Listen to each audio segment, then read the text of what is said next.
महर्षि मणि सत्संग सुधा सागर से परमाराध्य संत सदगुरु महाराज का प्रवचन। शीर्षक चित्त वृत्ति का पूर्ण निरोध बिंदु ध्यान में। बंदो गुरुपद कंज कृपा सिंधु नर रूप हरि महामोहतम पुण्य जास वचन रवि करणी कर। धर्मानुरागिनी प्यारी जनता, आप लोगों को मालूम होना चाहिए कि इस सत्संग के द्वारा श्री गुरु महाराज की आज्ञा के अनुसार मैं ईश्वर भक्ति का प्रचार करता हूँ।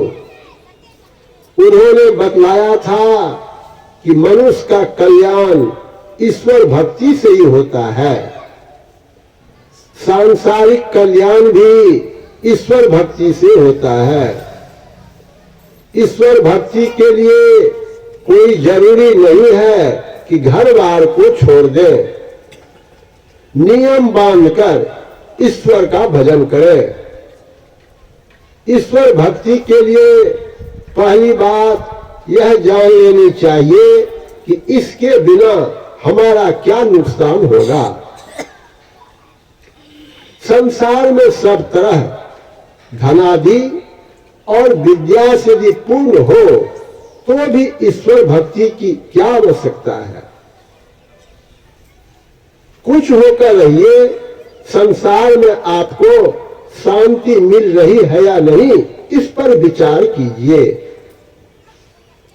यदि शांति मिल रही है तो खोज करने की आवश्यकता नहीं, यदि नहीं मिल रही है तो खोज करनी चाहिए।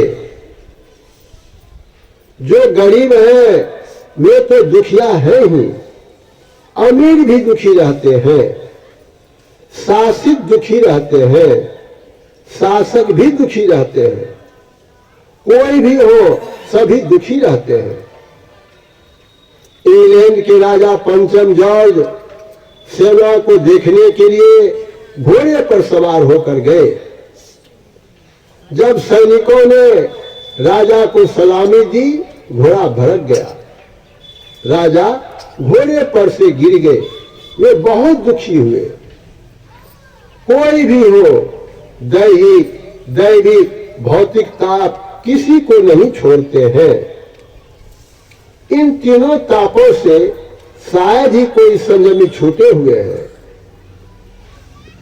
गोस्वामी तुलसीदास जी महाराज ने रामायण में लिखा है कि भगवान श्री राम को भी दुख देखना पड़ा, वे भी रोए।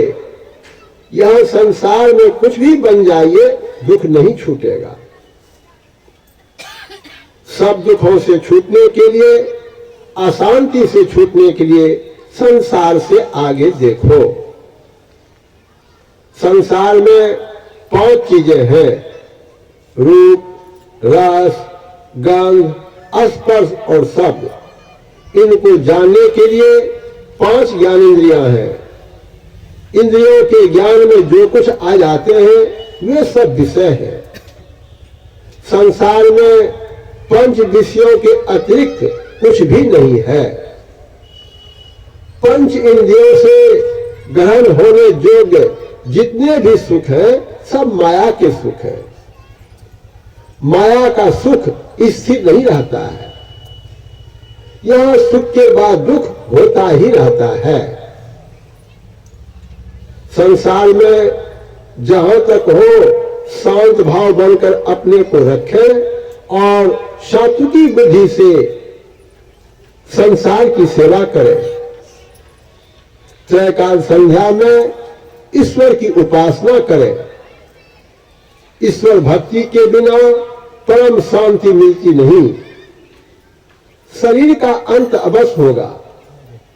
संत चरणदास जी की शिष्या सहजोबाई कहती है, चलना है रहना नहीं, चलना बिस्वा बीस, सहजो तनिक सुहाग पर कहां गुथावे सी। जहां मीराबाई हुई है वही सहजोबाई हुई है। यहां मरना अवश्य है। प्रत्येक आदमी को यह विश्वास है कि यहां से चलना है। यह निश्चित नहीं कि कब मौत आ जाएगी, इसीलिए चलने के लिए हमेशा तैयार रहना चाहिए। ईश्वर की उपासना में जरूरत है कि संसार के कर्तव्यों को करते हुए साधन पथ पर चले। इस तरह चलने से कभी न कभी जीवन मुक्त की दिशा को प्राप्त करेंगे। संत कबीर साहब ने कहा है, मरते मरते जगमुआ अवसर मुआ न कोय, दास कबीरा यो मुआ बहुरीन मरना हो। मरिए तो मर जाइए छूट पे जंजार, ऐसी मरने को मरे दिन में 100 बार। लोगों को यही हो रहा है। इसलिए कबीर साहब कहते हैं, जा मरने से जग डरे मेरे मन आनंद, कब मरी हो कब पाई हो पूर्ण परमानंद। साधारण मृत्यु में अस्थूल शरीर छोड़ना पड़ता है। अपने से अंतर साधन करके शरीर छोड़ो। अंतर साधन करके सूक्ष्म कारण महाकारण आदि शरीरों को छोड़ो। जो कोई ईश्वर की भक्ति करते हैं उनको ईश्वर की कृपा मिलती है। ईश्वर महान कृपालु है। वे भक्तों को अपनी सहायता देते हैं, वे अपना अवलंब देते हैं। इसलिए ईश्वर की भक्ति करो। सारे शहरों से छूट जाना, शहरों घेरों से छूट जाना ईश्वर की भक्ति से होता है। इसी का नाम है ब्रह्म निर्वाण। ईश्वर स्वरूप के ज्ञान के बिना भक्ति मार्ग पर चलना उस मनुष्य के समान है जो बिना निर्दिष्ट स्थान को जाने ही यात्रा करता है। इसलिए ईश्वर स्वरूप का सही ज्ञान होना चाहिए। संसार के सभी पदार्थ परिवर्तनशील है। गोस्वामी तुलसीदास ने लिखा है, गो गोचर जहां लगी मन जाई, सो सब माया जानू भाई। अर्थात इंद्रियों को जो प्रत्यक्ष है, मन की गति जहां तक है सब माया है। माया में परिवर्तन होना अनिवार्य है। ईश्वर स्वरूप के संबंध में गोस्वामी तुलसीदास ने लिखा है, राम स्वरूप तुम्हार वचन अगोचर बुद्धि पर, अभिगत अकथ अपार, नेति नेति नित्य गम कह।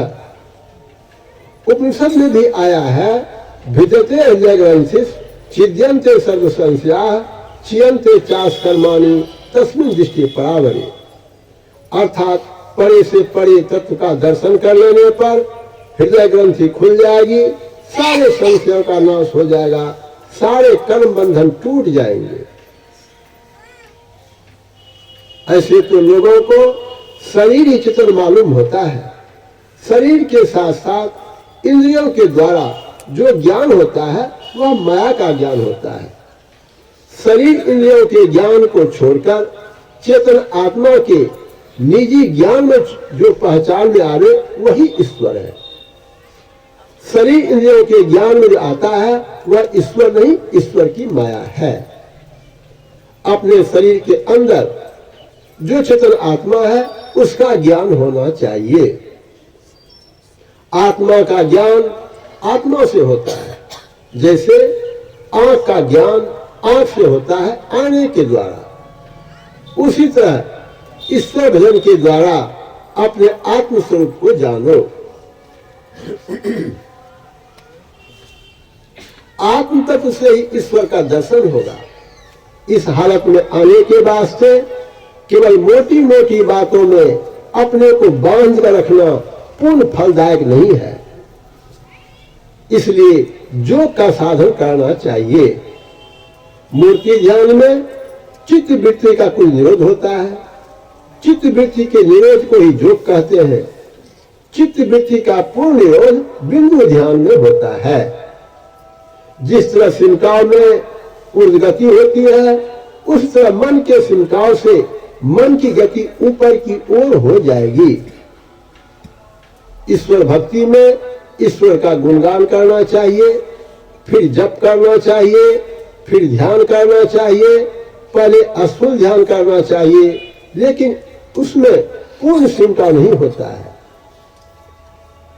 श्रीमद् भागवत में भगवान श्री कृष्ण ने उद्धव जी से कहा है, इंद्रियाणि इंद्रियार्थ्योभ्यो मनसा कृष्ण मनः बुद्धिया सार्थिना धीरः प्रणयन मयि सर्वतः तत् सर्वव्यापकं चित्तमा कृष्य कद्धार्ये नानानि चिंतयेत् भूयः सुस्मितं भावेन मुखम् तत् पदम चित्तमा कृष्य व्योमनि धार्येत् तच्च तत्वा मदारोहो नो किंचित अपि चिंतयेत्। बुद्धिमान पुरुषों को चाहिए कि मन के द्वारा इंद्रियों को उनके विषयों से खींचकर उस मन को बुद्धि रूपी सारथी की सहायता से सर्वांग युक्त मुझ में ही लगा दे। सब ओर से फैले हुए चित्त को खींचकर एक स्थान में स्थिर करे और फिर अन्य अंगों का चिंतन न करता हुआ केवल मेरी मुस्कान युक्त मुख का ही ध्यान करे। मुखारविंद में चित्त के स्थिर हो जाने पर उसे वहां से हटाकर आकाश में स्थिर करे, तदनंतर उसको भी त्याग कर मेरे स्वरूप में आरूढ़ हो और कुछ भी चिंतन न करे। शून्य ध्यान कोई बिंदु ध्यान कहते हैं। बिंदु ध्यान में पूर्ण संख्या होता है, बिंदु में स्थान है परिपरिमाण नहीं। यह बाहर नहीं बन सकता, यह गुरु के संकेत से बनता है।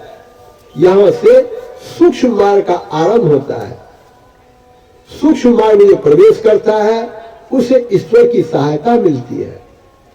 ब्रह्म ज्योति ब्रह्मनाथ के द्वारा प्रभु अपनी गोद में साधक को खींच लेते हैं।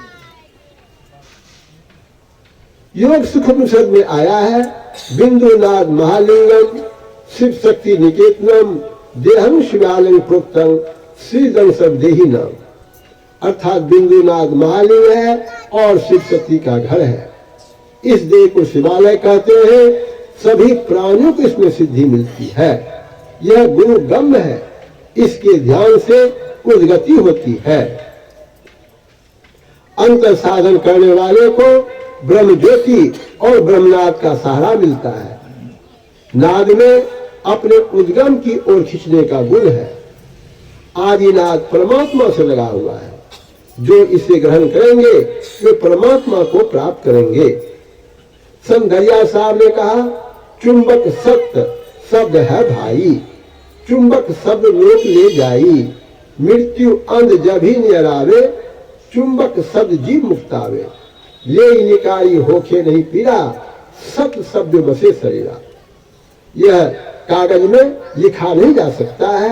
यह पूरी पूरी भक्ति का वर्णन है। इसमें सत्संग की बड़ी आवश्यकता है। गुरु सेवा दृढ़ ध्यानाभ्यास आवश्यक है।